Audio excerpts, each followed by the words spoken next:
ಒಂದ್ ಸ್ವಲ್ಪ ಇರ್ಸು ಮುರ್ಸು ಆಯ್ತು. ಪಾಪ ಅವ್ರ ಹೋರಾಟ ಇರ್ಲಿ, ಅದು ತಪ್ಪೇನಿಲ್ಲ, ಮಾಡಿದ್ದಾರೆ. ಬಟ್ ನಮ್ಮ ಹೋರಾಟಗಳು ಹೇಗಿತ್ತು ಅಂದ್ರೆ, ನಮ್ಮನ್ನ ಯಾವ ಕಾನ್ಸ್ಟೇಬಲ್ ನಮ್ಮನ್ನ ಮುಟ್ತಾರೆ, ನಮ್ಮನ್ನ ನೋಡಿ ಅವ್ರು ಎದುರೋ ಮಟ್ಟದಲ್ಲಿ ನಾವಿರ್ಬೇಕು, ನಮ್ಮ ಹಿನ್ನೆಲೆ ಇರ್ಬೇಕು, ನಮ್ಮ ವಿದ್ಯಾಭ್ಯಾಸ ಇರ್ಬೇಕು, ನಮ್ಮ ಹೋರಾಟ ಇರ್ಬೇಕು, ನಮ್ಮ ಪ್ರಾಮಾಣಿಕತೆ ಇರ್ಬೇಕು. ಯಾವ ಮಗನೂ ನಮ್ಮನ್ನ ಮುಟ್ಟೋದಿಲ್ಲ. ಆ ಕಾನ್ಸ್ಟೇಬಲ್ ಬಂದ, ನಾನು ಸೀರೆ ಉಟ್ಕೊಂಡು ತಪ್ಪಿಸ್ಕೊಂಡೆ. ಫಸ್ಟ್ ಆಫ್ ಆಲ್ ಆ ಕಾನ್ಸ್ಟೇಬಲ್ ಏನಕ್ಕೆ ಬರ್ತಾನೆ? ಏನೋ ತಪ್ಪು ಮಾಡಿದ್ಯಾ ಬಂದಿರ್ತಾನೆ. ಈ ನಮ್ಮನ್ನೆಲ್ಲ ಯಾಕೆ ಯಾರು ಮುಟ್ಲಿಲ್ಲ? ಬೆಂಗಳೂರು ಪೊಲೀಸ್ ಕಮಿಷನರು 150 ಜನ ಪೊಲೀಸರ ಸಮೇತ ಬಂದು ನಮ್ಮನ್ನು ಅರೆಸ್ಟ್ ಮಾಡಿದ್ದು ಆಕಾಶವಾಣಿಯಲ್ಲಿದ್ದಾಗ. ಇಡೀ ಆಕಾಶವಾಣಿ ನನ್ನ ವಶದಲ್ಲಿತ್ತು. ಕೇಸ್ ಎಷ್ಟು ಗೊತ್ತಾ? 350 ವರ್ಷ ಒಂದೊಂದು ಸೆಕ್ಷನ್ಗೂ ಅಂತ ಭಯಂಕರವಾದಂತ ಕೇಸ್ಗಳು. ಇವರಿಂದ 3,000 ಕೋಟಿ ರೂಪಾಯಿ ನಷ್ಟ ಆಗಿದೆ ಅಂತ ಕೇಂದ್ರ ಸರ್ಕಾರಕ್ಕೆ. ಇವೆಲ್ಲ ಎಲ್ಲೂ ದಾಖಲಾಗಿಲ್ಲ. ಈಗೆಲ್ಲ ನಾವು ಇದನ್ನ ಹೇಳಿದ್ರೆ ಈ ಅಜ್ಜಿ ತುರುವೆ ಏನೋ ಗಂಟು ಕೂದಲು ನಿಲ್ಸ್ಕೊಂಡು ಅನ್ನೋ ರೀತಿಯಲ್ಲಿ ಆಗುತ್ತೆ ಅಂತೇಳಿ ನಾವು ಎಲ್ಲೂ ಹೇಳಕ್ ಹೋಗ್ತಾ ಇಲ್ಲ. ಮತ್ತು ಒಂದು ವಿನಂತಿ, ಕನ್ನಡ ಪರ ಹೋರಾಟಗಾರರಲ್ಲಿ, ಕನ್ನಡ ಪರ ಹೋರಾಟ ಮಾಡ್ಬೇಕಾದ್ರೆ ಕರ್ನಾಟಕದ ಬಗ್ಗೆ, ಕನ್ನಡದ ಬಗ್ಗೆ, ಕನ್ನಡದ ಜನರ ಬಗ್ಗೆ ಕನಿಷ್ಠ ಪಕ್ಷ ಒಂದಷ್ಟು ತಿಳುವಳಿಕೆನ ಇಟ್ಕೊಂಡು ಮಾಡ್ಬೇಕು. ಹೊಟ್ಟೆಪಾಡಿಗೋಸ್ಕರ ದಯವಿಟ್ಟು ಯಾರು ಚಳುವಳಿ ಮಾಡಬೇಡಿ. ಒಂದ್ ವೇಳೆ ನೀವು ಹೊಟ್ಟೆಪಾಡಿಗೆ ಮಾಡಿದ್ರೆ ಓಪನ್ ಆಗಿ ಹೇಳಿ, ನನಗೆ ವಿಧಿ ಇಲ್ಲ, ನಮ್ಮ ಅಪ್ಪ ಅಮ್ಮ ನನಗೆ ಅನ್ನ ಹಾಕಿಲ್ಲ, ನನಗೆ ಆಸ್ತಿ ಮಾಡಿಲ್ಲ, ನಾನು ಹೊಟ್ಟೆಪಾಡಿ ಮಾಡ್ತಿದ್ದೇನೆ ಅಂತ.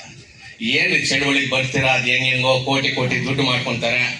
ಆಮೇಲೆ ಬಂದು ನಾನು ಆ ಚಳುವಳಿನೂ ಮಾಡಿದ್ದೆ, ಈ ಚಳುವಳಿನೂ ಮಾಡಿದ್ದೆ.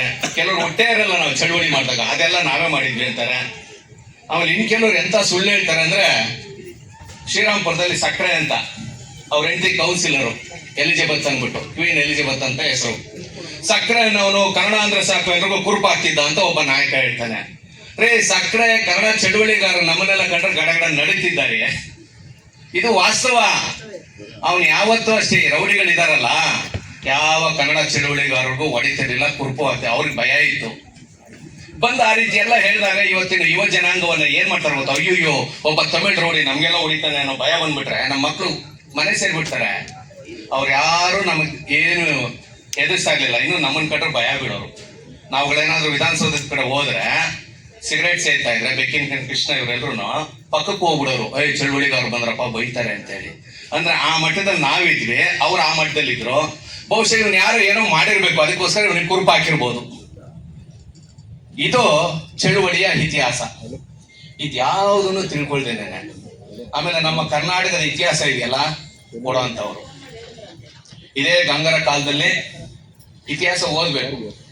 ಗಂಗರು ಅಂತ ಹೇಳಿದ್ರೆ ಕರ್ನಾಟಕದ ಮೊದಲನೇ ರಾಜಮಂತನ, ಕದಂಬರ ಅಲ್ಲ.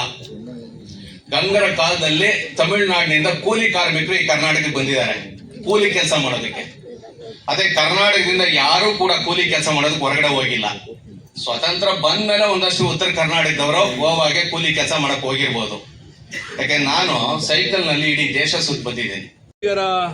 ಸೇನೆ ಸಂಘಟನೆಯ ರಾಜ್ಯ ಮತ್ತು ಬೆಂಗಳೂರು ಜಿಲ್ಲಾ ಮತ್ತು ಮಹಿಳಾ ಪದಾಧಿಕಾರಿಗಳ ಪದಗ್ರಹಣ ಇವತ್ತು ಗಾಂಧಿ ಭವನದಲ್ಲಿ ನೆರವೇರಿದ್ದು, ಈ ಕಾರ್ಯಕ್ರಮಕ್ಕೆ ಸಾಹಿತಿಗಳಾದ ತಲಕಾಡು ಚಿಕ್ಕರಂಗೇಗೌಡರು, ಆತ್ಮೀಯರು, ಮಾರ್ಗದರ್ಶಕರು, ಹಿರಿಯರಾದಂತಹ ಶೇಬೋ ರಾಧಾಕೃಷ್ಣರವರು, ಆತ್ಮೀಯ ಸ್ನೇಹಿತರು, ಕನ್ನಡ ಪರ ಹೋರಾಟಗಾರರಾದ ಭೀಮಾಶಂಕರ್ ಪಾಟೀಲ್ರವರು, ಉದ್ಯಮಿಗಳು ಆತ್ಮೀಯರಾದ ಸಾಗರ್ರವರು, ವೆಂಕಟೇಶ್ರವರು ಎಲ್ಲರೂ ಕೂಡ ಈ ಒಂದು ಸಭೆಗೆ ಬಂದು ನಮಗೆ ಶಕ್ತಿ ತುಂಬ ಕೆಲಸನ ಮಾಡಿದ್ದಾರೆ.